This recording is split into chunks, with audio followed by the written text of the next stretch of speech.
अस्सलाम वालेकुम दोस्तों, उम्मीद है भाई तमाम दोस्त खैरियत से होंगे। आज वीजा वाला भाई आप लोगों के लिए जो टॉपिक लेके आया है वो आप लोग टाइटल से देख ही चुके हैं कि UK visit visa with only three documents. तो भाई ये कोई क्लिक बेट नहीं है बल्कि ये सच है। आप सिर्फ और सिर्फ 3 डॉक्यूमेंट्स के साथ यूके का वीजा अप्लाई कर सकते हैं, आसानी से अप्लाई कर सकते हैं, लेकिन टर्म्स एंड कंडीशंस अटैच। शुरू में ही बता रहा हूं आपको, वीडियो को एंड तक लाजमी देखना है आपने, अदरवाइज आप पूरी तरह से मेरी बात समझ नहीं पाएंगे। वीडियो के अंदर आप लोगों को ना सिर्फ नॉलेज गेन होगी बल्कि आप लोग जो है वो वीजा खुद से अप्लाई भी कर सकते हैं। दोस्तों, वीडियो का आगाज करने से पहले आप लोगों से एक मैं जरूर रिक्वेस्ट करूंगा दोस्तों, वीडियो को देखते जरूर हैं आप लोग, लेकिन सब्सक्राइब नहीं करते चैनल को। सब्सक्राइब के बटन को दबा दे। आप खुद देख सकते हैं कि आपका भाई डॉक्यूमेंट्स बनाता है, स्क्रीन शेयर करता है, आप लोगों को बेस्ट से बेस्ट नॉलेज शेयर करता है, तो इतना तो डिजर्व करता है आपका भाई कि आप जो है ना उसको सब्सक्राइब कर दें। आइए दोस्तों, स्क्रीन शेयर करता हूं अपनी और आप लोगों को लेके चलता हूं डॉक्यूमेंट के ऊपर, जहां मैं आपको एक्सप्लेन करूंगा कि कौन कौन से वो 3 डॉक्यूमेंट्स हैं, किस तरह से आप वो डॉक्यूमेंट्स को अटैच कर सकते हैं। ठीक है दोस्तों, आइए स्क्रीन शेयर करने लगा हूं आपके साथ अपनी, और अब आप लोग देख सकते हैं स्क्रीन के ऊपर कौन कौन से वो डॉक्यूमेंट्स हैं। ठीक है जी, आप लोगों के सामने स्क्रीन आ गई है। बहुत ही आसान डॉक्यूमेंट्स है। सबसे पहला डॉक्यूमेंट कौन सा है भाई?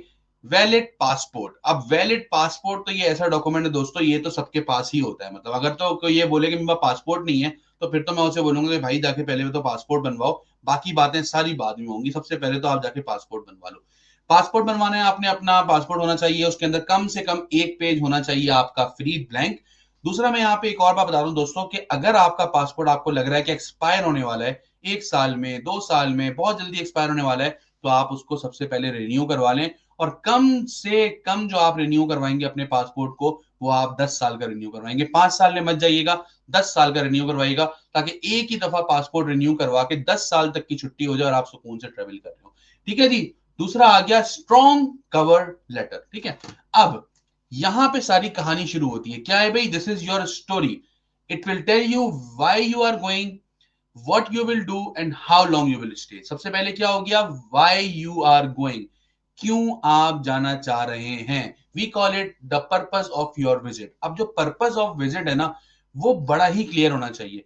कहने को तो कवर लेटर जो है ना वो एक पीस ऑफ डॉक्यूमेंट है आपका, लेकिन यकीन मानिए कवर लेटर ही के ऊपर आपकी सारी की सारी डिसीजन मेकिंग होती है वीजा की। आपने वीजा ऑफिसर को साफ साफ क्लियरली कन्विंस करने की कोशिश करनी है कि भाई मैं जो हूं, मेरा पर्पस बिल्कुल ही क्लियर है। मैं अगर टूरिज्म बोल रहा हूं तो मेरे पास इनफ नॉलेज है आपकी कंट्री की। जो जगह मैं आपको लिख के बता रहा हूं उसके बारे में मैं सब जानता हूं, प्रैक्टिकल नॉलेज रखता हूं, टिकट्स के बारे में जानता हूं, रूट्स के बारे में जानता हूं। Then what you will do, आप वहां जाके क्या करेंगे। मिसाल के तौर पे आप बोल रहे हैं भाई कि मैं अपने चचा के पास जा रहा हूं, तो आप ये लिखेंगे कि भाई मेरे चचा यहाँ पे रहते हैं, मैं अपने चचा से मिलने जा रहा हूँ, इतने अरसे से हम मिले नहीं है, ये हमारा प्लान है, मेरी कुछ और फैमिली है, हम उनसे जाके मिलेंगे, हम करीब करीब की कुछ जगह है जहां पे वो मुझे लेके जाएंगे अपने साथ, वहां पे विजिट कर रहा हूँ। ये सारी की सारी चीजें आपने अपने उस कवर लेटर के अंदर बतानी है। Then how long you will stay, ये क्वेश्चन भी बहुत ज्यादा इंपॉर्टेंट है। बहुत सारे लोग यहाँ पे इस क्वेश्चन में आके गलती कर देते हैं कि वो लोग एक एक महीने का, डेढ़ डेढ़ महीने का, दो दो महीने का स्टे अपना मेंशन कर रहे होते हैं, जो कि कभी भी मैं एडवाइज नहीं करता। मैं हमेशा बोलता हूं अपना टूर 15 दिन से ऊपर दोस्तों कभी भी ना रखें, मैक्सिमम 15 दिन, ताकि आप वीजा ऑफिसर को ये बता सकें भाई मेरा पीछे जो है ना कारोबार चल रहा है, मेरे पास इतना वेला नहीं हूं, मैं इतना फालतू टाइम नहीं है कि मैं आके आपकी कंट्री के अंदर 3 3 महीने, 2 2 महीने बैठूंगा। मैं आऊंगा 10 15 दिन का अपना टूर करूंगा और मैं वापस अपने मुल्क चले आऊंगा, क्योंकि आपके मुल्क में तो मैं एज अ टूरिस्ट आ रहा हूं, लेकिन मेरे मुल्क में मेरा कारोबार, मेरी जॉब, मेरी फैमिली है, मैं यहाँ ज्यादा दिन नहीं ठहर सकता। ठीक है दोस्तों। तीसरा ये कि why you will come back। now this is the main and most important question, कि आप कैसे उसको बताएंगे कि भाई मैं कैसे यकीन कर लूं कि तुम जो है वो अपने मुल्क वापस चले जाओगे। ठीक है, अब यहां पर दोस्तों आपको अपना दिमाग यूज करना है। क्या हो सकता है, कौन सा ऐसा रीजन हो सकता है जिससे आप वीजा ऑफिसर को ये यकीन दिला दें कि भाई मैं वापस चला जाऊंगा। अब मिसाल के तौर पे अगर आप मैरिड हैं, आप अकेले अप्लाई कर रहे हैं, तो आपके पास सबसे बड़ा रीजन है कि भाई मैं यहाँ पे आया हूँ सिर्फ विजिट के लिए, मेरे बीवी बच्चे पीछे हैं, मैं वापस जाऊंगा अपने बीवी बच्चों के पास, जो है मैं अपने फैमिली को ज्वाइन करूंगा। आप एक जॉब कर रहे हैं, आप उस जॉब का एनओसी लेटर सारा अटैच कर रहे हैं कि भाई देख ले, मेरे एम्प्लॉयर को पता है मेरी परमानेंट जॉब है, ये मेरी 4 महीने की सैलरी स्लिप मैंने लगाई हुई है, बेहतरीन सैलरी मेरे पास आती है, छोटा मोटा मेरा काम चलता है, 4 पैसे अकाउंट के अंदर मैं बचा भी लेता हूं, तो मुझे क्या पड़ी है कि मैं आपकी कंट्री में आके स्लिप हो जाऊं यहाँ पे और जो है वो मैं एक थर्ड सिटीजन की तरह से रहना शुरू कर दूं। मैं अपने मुल्क में बहुत खुश हूं और मुझे आपके मुल्क में सिर्फ टूरिज्म के लिए आना है, सिर्फ फैमिली विजिट करने के लिए आना है या कोई कारोबार के लिए आना है, मेरा और दूसरा कोई मकसद नहीं है। ठीक है, अच्छा अब प्रूफ ऑफ होम टाइज इसको हम कह रहे हैं कि why you will come back. अब इसमें और क्या क्या आप कर सकते हैं। सबसे पहले जैसा मैंने बताया जॉब लेटर। अब एनओसी लेटर के अंदर आप अपने एम्प्लॉयर से बोल भी सकते हैं कि भाई मेरी थोड़ी सी क्रेडिबिलिटी भी लिख दो इसके अंदर कि भाई मैं जो हूं ना वो सादिक और अमीन हूं, मैं सही काम करता हूं, मेरे ऊपर ट्रस्ट किया जाता है, मैं झूठ नहीं बोलता। ये कुछ चीजें ऐसी हैं जिससे आपकी क्रेडिबिलिटी बिल्ड होती है अगर आपका एम्प्लॉयर लिख रहा है। दूसरा, अगर आप बिजनेस कर रहे हैं तो बिजनेस जो है वो एक बड़ा स्ट्रॉन्ग होम टाई होता है कि भाई ये बंदा जो है ना ये क्यों स्लिप करेगा, यहाँ पे इसका जो है कारोबार है, कारोबार को छोड़ के क्यों चला जाएगा ये वहां पे दूसरी कंट्री में स्लिप होने के लिए। तो उसके लिए बिजनेस रजिस्ट्रेशन। फैमिली टाइज ने मैंने आपको वैसे ही बताया कि आपके पेरेंट्स हैं, आपके बच्चे हैं, आपकी वाइफ हैं, ये सारे आपके जो है ना वो स्ट्रॉन्ग टाइज के अंदर आ रहे होंगे। सबसे इंपॉर्टेंट ये कि इवन रिटर्न टिकट और travel plan can help you.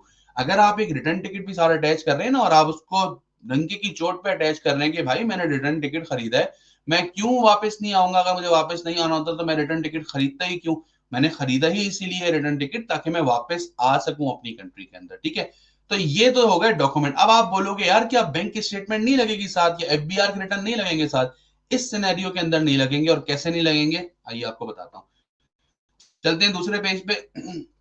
Y bank statement is not always needed. ठीक है, अब बैंक स्टेटमेंट जो कि हमेशा नीडेड नहीं है उसका रीजन क्या है दोस्तों, you just need a sponsorship letter, bank statement and proof of relationship, that's all. आपको एक अपना ऐसा रिलेटिव चाहिए, ऐसा बिजनेस चाहिए, ऐसा बंदा चाहिए यूके के अंदर जो ये कह सके कि भाई मैं इनको स्पॉन्सर कर रहा हूं, मैं इनका खर्चा उठाऊंगा, ये आके मेरे पास रुकेंगे या मैं इनको किसी होटल के अंदर ठहराऊंगा और मैं अपनी सारी की सारी स्टेटमेंट साथ लगा रहा हूं। अब जब ये वाला सिनेरियो हो जाता है ना दोस्तों, तो आपके सारे डॉक्यूमेंट हो गए बाईपास और जो मेन आपको स्पॉन्सर कर रहा है उसके डॉक्यूमेंट्स हो गए इन।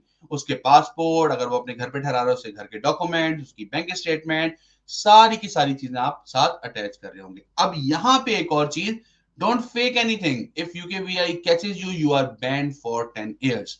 हमेशा बोलता हूं फेक डॉक्यूमेंट का इस्तेमाल ना करें, डॉक्यूमेंट हमेशा ओरिजिनल रखें, क्योंकि अगर यूकेवीआई को पता चल जाता है ना कि आपने जो है ना वो जाली डॉक्यूमेंट का इस्तेमाल किया, आपने जरा सी भी हैंकी पैंकी की है, वो सीधा सीधा 10 साल का बैन लगाते हैं। 10 साल तो अब आप ट्रेवल कर ही नहीं सकते यूके। 10 साल के बाद जब आपका बैन हटेगा तो उस वक्त भी कोई गारंटी नहीं है कि आपको जो है वो अपनी कंट्री के अंदर ट्रेवल करना अलाउ करते हैं या नहीं करते, क्या पता दोबारा आपका वीजा रिजेक्ट कर दें। तो दोस्तों ये कुछ 3 डॉक्यूमेंट ऐसे थे कि जिसकी बुनियाद के ऊपर आप सुकून से अपना वीजा अप्लाई कर सकते हैं। अगर कोई भी कंफ्यूजन है आपको, रोजाना आपका भाई फ्री विजिट वीजा कंसल्टेंसी दे रहा होता है। नीचे स्क्रीन के ऊपर नंबर आ रहे हैं, सामने मेरे नाम के नीचे नंबर लिखे हुए हैं, आप मेरी टीम को कांटेक्ट करें और मेरी टीम आपका मेरे साथ 1-to-1 सेशन बुक कर देगी। यहां एक बात और बता दूं, सेशन के अंदर मैं आपको बेसिक गाइडलाइन दूंगा, लेकिन बहुत सारे लोगों को यह लगता है कि मैं उनको सेशन के अंदर उनका फॉर्म फिल करके दूंगा पूरा। तो दोस्तों ऐसा नहीं होता हरगिज। अगर आपको इतनी ज्यादा सर्विसेज चाहिए तो आप हमसे वीजा बुक कर सकते हैं। मैं आपका फ्री के अंदर फॉर्म नहीं फिल करके दे सकता, हाँ मैं आपको फ्री के अंदर ये बताता हूं कि क्या वीजा अप्लाई करना भी चाहिए या नहीं करना चाहिए। बहुत सारे लोग मैसेजेस के अंदर मुझे पूरे पूरे फॉर्म के स्क्रीनशॉट डाल डाल के दे रहे हैं कि मुझे बताएं यहाँ पे क्या डालूं, यहाँ पे क्या डालूं, इनकम में कितना लिखूं। तो भाई मैं कैसे बता सकता हूँ आपकी इनकम के अंदर आप क्या लिखें, आपके एक्सपेंस के अंदर आप क्या लिखें। मैं आपका केस डील नहीं कर रहा हूं। जब मैं आपका केस डील कर रहा हूँ तो मैं आपके सारे डॉक्यूमेंट पढ़ूंगा, आपकी इनकम स्टेटमेंट देखूंगा, आपके टैक्स रिटर्न देखूंगा, उसके हिसाब से मैं आपको बताऊंगा क्या चीज चलेगा। मैं हवा में देख के नहीं बता सकता, तो इस चीज को आप लोग जरूर अंडरस्टैंड करें। आई होप सो दोस्तों मेरे इस वीडियो से आपके क्वेश्चंस क्लियर हुए होंगे। मजीद कोई भी क्वेश्चंस हो नीचे कमेंट सेक्शन के अंदर आप मुझसे पूछ सकते हो, मेरी टीम उसके ऊपर आपको प्रॉपर रिस्पॉन्ड कर रही होगी। मिलते हैं अगली वीडियो में, जब तक अपना बहुत ख्याल रखिएगा। अस्सलाम वालेकुम।